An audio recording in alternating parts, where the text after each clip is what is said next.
A lepra é um sinônimo de uma doença espiritual também. Pode ser a física, né? Pela medicina, constatado, diagnosticado como lepra. Mas espiritualmente, o pecado também é uma lepra. Como eu falava, ele começa pequenininho e toma proporções na vida daquela pessoa e pode levá-la à morte. Hoje, Levítico 14, vamos pedir que Deus nos dirija, né, para falar conosco através desse capítulo de hoje. Deus, meu Pai amado, eu peço em o nome de Jesus que o Senhor nos dê a compreensão da tua palavra, nos perdoa os nossos pecados conscientes e inconscientes. Queremos estar santificados para que possamos ler e meditar na tua palavra. Por isso, entrega essa meditação em tuas mãos. E se essa pessoa que está me ouvindo, ela tem uma necessidade, ela está doente, ela está necessitada, que ela seja atendida agora, que ela seja livre agora, que o teu poder sobre o corpo dela venha tirar todas as inflamações, todo o mal, seja ela, seja em alguém, seja uma preocupação. Meu Deus, dá paz. É o que eu peço em nome de Jesus. Amém. Em Levítico 14 diz: depois falou o Senhor a Moisés, dizendo: esta será a lei do leproso no dia da sua purificação. Será levado ao sacerdote, e o sacerdote sairá fora do arraial, e o sacerdote examinará, e eis que se a praga da lepra do leproso for sarada, então o sacerdote ordenará que por aquele que se houver de purificar, se tomem 2 aves vivas e limpas, e pau de cedro, e carmesim e ísopo. Aí, vamos ler o comentário do 1 ao 3. A restauração. A lepra era incurável, portanto, não havia nada que um doente pudesse fazer para se curar. Somente o Altíssimo tinha esse poder. Por isso, vemos nas Escrituras a busca de ajuda por meio da fé. E é isso que nós vemos em 2 Reis, do 5, 1 ao 14, Naamã, que foi buscar a cura lá em Jerusalém. Após a cura do leproso ser constatada pelo sacerdote, ele poderia ser reconduzido ao convívio normal com as demais pessoas. Antes de iniciar sua nova vida, era necessário realizar a oferta de sacrifício e passar pela cerimônia de purificação. Aí no 5, mandará também o sacerdote que se degole uma ave num vaso de barro sobre águas vivas, e tomará a ave viva, e o pau de cedro, e o carmesim, o ísopo, e as molhará com a ave viva no sangue da ave que foi degolada sobre as águas correntes. E sobre aquele que há de purificar-se da lepra, aspergirá 7 vezes. Então o declarará por limpo, e soltará a ave viva sobre a face do campo. O comentário daqui diz: a purificação. Para que a pessoa fosse purificada da lepra, era necessário realizar uma cerimônia utilizando 2 aves. A primeira era degolada e o seu sangue era aparado em um vaso contendo um pouco de água corrente. Essa mistura de sangue e água era aspergida 7 vezes sobre aquele que fora curado e também sobre a outra ave. Logo após, ela era solta para voar. A morte da primeira ave simbolizava o fim da vida de sofrimento. O voo da segunda significava o isolamento. Havia chegado o fim e que o leproso podia voltar a ter comunhão com todos novamente. Sem o sacrifício, não havia a purificação do pecado, nem a restauração do pecador. Ambas as aves prefiguram o Senhor Jesus em sua morte e ressurreição. Isto é, enquanto na sua morte aqueles que creem são purificados dos seus pecados por intermédio do seu sangue, na sua ressurreição alcançam a vida eterna. Nós hoje, somos aspergidos com o sangue do Senhor Jesus. É a marca, sobre os salvos, sobre os que aceitaram Jesus como Senhor e Salvador. Eles são marcados com o sangue do Cordeiro. Aí o 8. E aquele que tem de purificar-se, lavará suas vestes e rapará todo o seu pelo e se lavará com água. Assim será limpo e depois entrará no arraial, porém ficará fora da sua tenda por 7 dias. E será que ao 7º dia rapará todo o seu pelo, e a sua cabeça, e a sua barba, e as sobrancelhas, sim, rapará todo o pelo, e lavará suas vestes, e lavará sua carne com água, e será limpo. O comentário diz: após a cerimônia de purificação, o leproso devia lavar as suas vestes e a si mesmo, e raspar todo o cabelo. Seguindo esses passos, estaria pronto para voltar à sua casa. Da mesma forma, somente aqueles que foram lavados no sangue de Jesus e receberam dele as vestes da salvação estão preparados para ter nova vida. E aí nós falamos sobre o batismo, porque o batismo nas águas é tão importante quanto o batismo no Espírito Santo, porque ele testifica o início de uma nova vida, né? De uma caminhada, de uma decisão que aquele cristão tomou em seguir e obedecer ao seu Senhor a partir dali. O 10. E ao 8º dia tomará 2 cordeiros sem defeito e uma cordeira sem defeito, de 1 ano, e três dízimas de flor de farinha para oferta de alimentos, amassada com azeite, e 1 log de azeite. E o sacerdote que faz a purificação apresentará o homem que houver de purificar-se com aquelas coisas perante o Senhor à porta da tenda da congregação. E o sacerdote tomará um dos cordeiros e oferecerá por expiação da culpa e o log de azeite, e o oferecerá por oferta movida perante o Senhor. Então degolará o cordeiro no lugar em que se degola a oferta da expiação do pecado e o holocausto no lugar santo, porque quer a oferta de expiação da culpa como a da expiação do pecado é para o sacerdote, coisa santíssima é. E o sacerdote tomará do sangue da expiação da culpa, e o sacerdote porá sobre a ponta da orelha direita daquele que tem de purificar-se, e sobre o dedo polegar da sua mão direita, e no dedo polegar do seu pé direito. Também o sacerdote tomará do log de azeite e o derramará na palma da sua mão esquerda. Então o sacerdote molhará o seu dedo direito no azeite que está na sua mão esquerda, e daquele azeite com o seu dedo aspergirá 7 vezes perante o Senhor. E o restante do azeite que está na sua mão, o sacerdote porá sobre a ponta da orelha direita daquele que tem de purificar-se, e sobre o dedo polegar da sua mão direita, e sobre o dedo polegar do seu pé direito, em cima do sangue da expiação da culpa. E o restante do azeite que está na mão do sacerdote porá sobre a cabeça daquele que tem de purificar-se. Assim, o sacerdote fará expiação por ele perante o Senhor. Também o sacerdote fará expiação do pecado e fará expiação por aquele que tem de purificar-se da sua imundícia, e depois degolará o holocausto. E o sacerdote oferecerá o holocausto e a oferta de alimentos sobre o altar. Assim, o sacerdote fará expiação por ele e será limpo. Porém, se for pobre e em sua mão não houver recursos para tanto, tomará um cordeiro para a expiação da culpa em oferta de movimento, para fazer expiação por ele, e a dízima de flor de farinha amassada com azeite para a oferta de alimento e 1 log de azeite. O comentário até o 21 diz assim: após o ritual de purificação, o leproso tinha acesso ao santuário. Essa cerimônia evidenciava a importância em restaurar o indivíduo ao convívio social e espiritual. Nenhum homem foi criado para viver longe do Altíssimo, e muito menos sozinho e abandonado.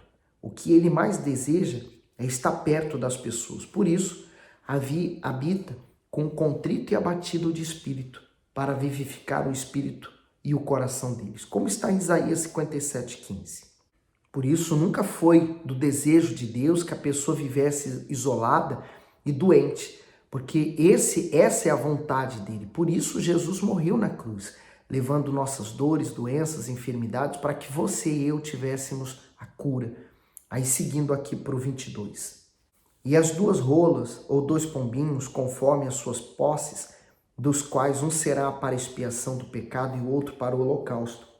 E ao 8º dia da sua purificação, os trará ao sacerdote, à porta da tenda da congregação perante o Senhor. E o sacerdote tomará o cordeiro da expiação da culpa e o log de azeite e os oferecerá por oferta movida perante o Senhor. Então degolará o cordeiro da expiação da culpa e o sacerdote tomará do sangue da expiação da culpa, e o porá sobre a ponta da orelha direita daquele que tente purificar-se, e sobre o dedo polegar da sua mão direita, e sobre o dedo polegar do seu pé direito. Também o sacerdote derramará do azeite na palma da sua mão esquerda.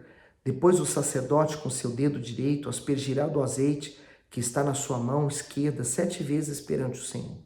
E o sacerdote porá do azeite que está na sua mão na ponta da orelha direita daquele que tem de purificar-se, e no dedo polegar da sua mão direita, e no dedo polegar do seu pé direito, no lugar do sangue da expiação da culpa.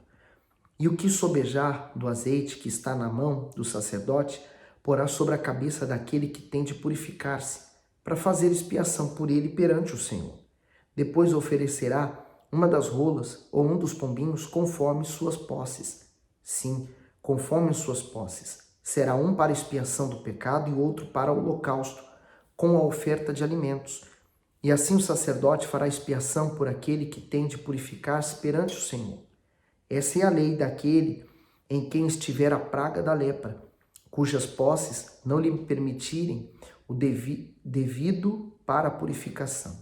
Falou mais o Senhor a Moisés e Arão, dizendo: quando tiverdes entrado na terra de Canaã, que vos hei de dar por possessão, e eu enviar a praga da lepra em alguma casa da terra da vossa possessão, então aquele de quem for a casa virá e informará ao sacerdote, dizendo: parece-me que há como que praga em minha casa. E o sacerdote ordenará que desocupem a casa antes que entre para examinar a praga, para que tudo que está na casa não seja contaminado. E depois entrará o sacerdote para examinar a casa. E vendo a praga, e eis que se ela estiver na parede da casa, em convinhas verdes ou vermelhas, e parecerem mais fundas do que a parede, então o sacerdote sairá da casa para fora da porta e fechará a casa por 7 dias. Depois, ao 7º dia, o sacerdote voltará e examinará. E se vir que a praga nas paredes da casa se tem estendido, então o sacerdote ordenará que arranque as paredes em que estiver a praga e que as lancem fora da cidade no lugar imundo. E fará raspar a casa por dentro ao redor, e o pó que houver raspado lançarão fora da cidade no lugar imundo. Depois tomarão outras pedras e as porão no lugar das primeiras pedras, e o barro se tomará e a casa se rebocará. Porém, se a praga tornar a brotar na casa, depois de arrancadas as pedras e raspada a casa, e de novo rebocada, então o sacerdote entrará e examinará se a praga na casa se tem estendido. Lepra roedora há na casa, imunda está. Portanto, se derribará a casa e as suas pedras, e a sua madeira, como também todo o barro da casa, e se lavará para fora da cidade, e se levará para fora da cidade a um lugar imundo. E o que entrar naquela casa, em qualquer dia em que estiver fechada, será imundo até a tarde. Também o que se deitar a dormir em tal casa, lavará suas vestes, e o que comer em tal casa, lavará suas roupas. Porém, tornando o sacerdote a entrar na casa e examinando-a, se a praga não se tem estendido na casa, depois que a casa foi rebocada, o sacerdote a declarará por limpa, porém a praga está curada. Depois tomará para espiar a casa 2 aves, e pau de cedro, e carmesim e ísopo, e degolará uma ave num vaso de barro sobre água corrente. Então tomará pau de cedro e o ísopo e o carmesim e a ave viva, e os molhará no sangue da ave degolada, e nas águas correntes aspergirá a casa 7 vezes. Assim espiará aquela casa com o sangue da ave, e com as águas correntes, e com a ave viva, e com pau de cedro, e com ísopo, e com carmesim. Então soltará a ave viva para fora da cidade sobre a face do campo. Assim fará expiação pela casa e será limpa. Esta é a lei de toda a praga da lepra, e da tinha, e da lepra das roupas das casas, e da inchação, e da pústula, e das manchas lustrosas, para ensinar quando alguma coisa será imunda e quando será limpa. Essa é a lei da lepra. Então, tudo que Deus está fazendo aqui é ensinar como que deveria ser aquelas pessoas, o cuidado que Deus está tendo com elas, né? Agora Levítico 15 diz: falou mais o Senhor a Moisés e Arão, dizendo: fala aos filhos de Israel e diz-lhes: qualquer homem que tiver fluxo de sangue será imundo por causa do seu fluxo. Esta, pois, será a sua imundícia, por causa do seu fluxo. Se a sua carne vaza o seu fluxo, ou se a sua carne estanca o seu fluxo, esta é a sua imundícia. Toda a cama em que se deitar e que tiver fluxo será imunda, e toda coisa sobre o que se assentar será imunda.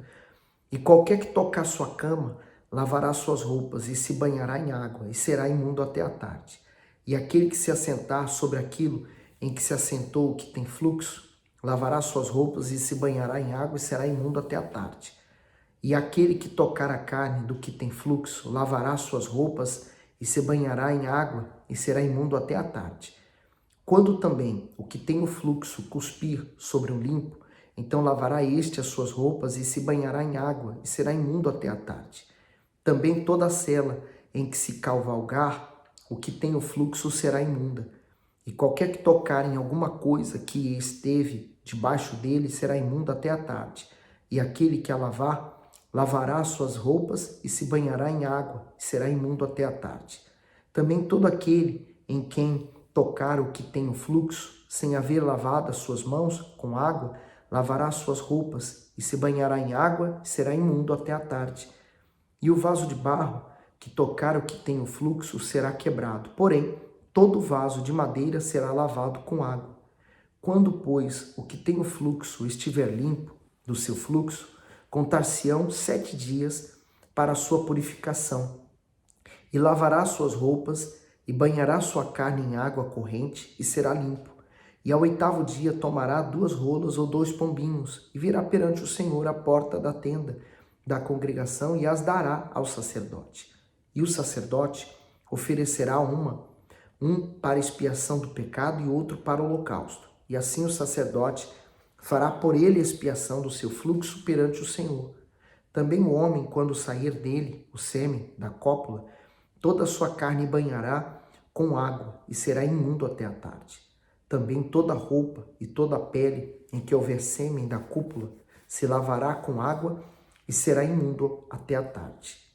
E também se um homem se deitar com a mulher e tiver emissão de sêmen, ambos se banharão com água e será imundo até a tarde. Mas a mulher, quando tiver fluxo e o seu fluxo de sangue estiver na sua carne, estará 7 dias na sua separação, e qualquer que a tocar será imundo até a tarde. E tudo aquilo sobre o que ela se deitar durante a sua separação será imundo, e tudo sobre o que se assentar será imundo. E qualquer que tocar na sua cama lavará suas vestes, e se banhará com água, e será imundo até a tarde. Qualquer que tocar alguma coisa sobre o que ela se tiver assentado, lavará as suas vestes, e se banhará com água, e será imundo até a tarde. Se também tocar alguma coisa que estiver sobre a cama, ou sobre aquilo em que ela se assentou, será imundo até a tarde. E se com efeito qualquer homem se deitar com ela, e a sua imundícia estiver sobre ele, imundo será por 7 dias. Também toda a cama sobre que se deitar será imunda. O comentário aqui diz: as leis são provas do amor de Deus pela humanidade. Elas foram concedidas para beneficiar as pessoas a preservar o seu bem-estar físico e espiritual. Por exemplo, ao instruir o casal a se privar de relações sexuais durante o período menstrual, o Altíssimo visa proteger a mulher. Nesses dias, o organismo dela fica mais sensível e vulnerável a alterações hormonais e emocionais. E quando a Bíblia diz imunda, não é que ela estava suja. Por exemplo, se a mulher é asseada, não é que ela esteja imunda, mas é o sentido do que ela está vivendo naquele período, né? No período menstrual, por exemplo. E o homem, quando tiver uma hemorragia qualquer. Então, deveria se evitar o contato. Lembra que lá no Novo Testamento, uma mulher, uma viúva com fluxo de sangue, ela se agachou e ela foi engateando e tocou nas vestes de Jesus e ficou paralisada, né? Primeiro porque ela se sentiu curada. Depois porque Jesus parou e falou que alguém tocou ele. Então o medo daquela mulher é que ela poderia ser apedrejada, porque ela cometeu 2 crimes. Ter saído da onde ela estava e estava no meio da multidão, então todo mundo que tocava nela se tornava imundo, e ela tocou no homem naquela condição em que ela estava. Então ela cometeu, na verdade, 2 crimes, passíveis de morte naquela altura. E ela então desafiou mesmo, né, a sociedade, o sistema, e ela fez tudo o contrário. Mas foi a fé que estava alimentada dentro dela, que moveu ela a fazer isso, o que trouxe também a cura. E depois, quando Jesus olhou para ela, falou assim: mulher, a tua fé te salvou. Quer dizer, ela foi curada e ela foi salva.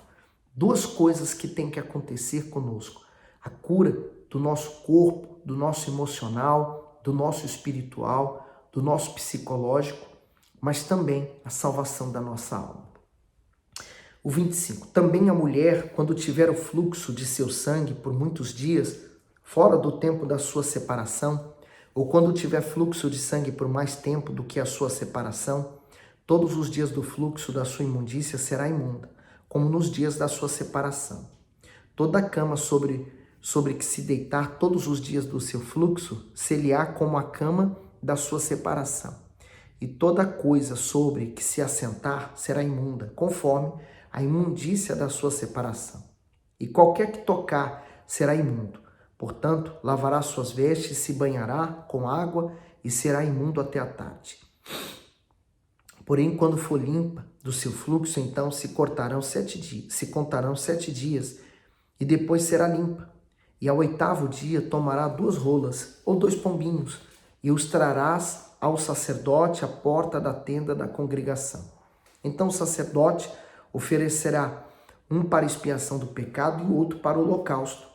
E o sacerdote fará por ela expiação do fluxo da sua imundícia perante o Senhor.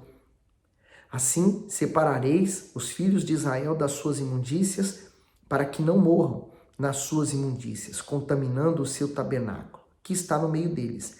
Essa é a lei daquele que tem o fluxo, e daquele de quem sai o sêmen da cópula, e que fica por eles imundo, como também da mulher enferma na sua separação, e daquele que padece do seu fluxo, seja homem ou mulher, e do homem que se deita com a mulher imunda.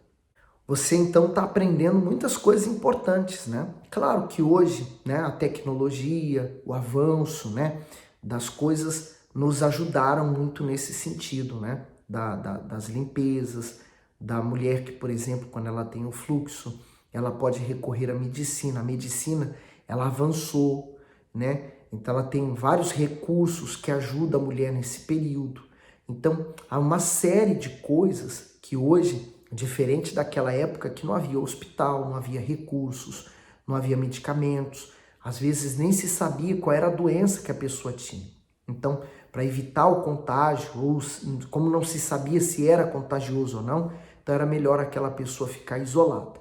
Então, era nesse sentido que Deus guardava aquelas pessoas. Nos dias de hoje, diferente, nós temos a medicina, nós temos medicamento, nós temos o avanço, né? Deus deu sabedoria ao ser humano para nós podermos viver uma vida de qualidade. Então, nós hoje temos a medicina, nós temos também a fé. Quando que a fé deve ser sempre o primeiro recurso do doente. Recorrer à fé é o primeiro recurso. E a medicina, porque Deus deu sabedoria à medicina, aos médicos, para poder tratar os doentes também. Tá certo? Fique com Deus, dê o seu gosto, partilhe esse vídeo, faça seu comentário, tá bom? Fica bom.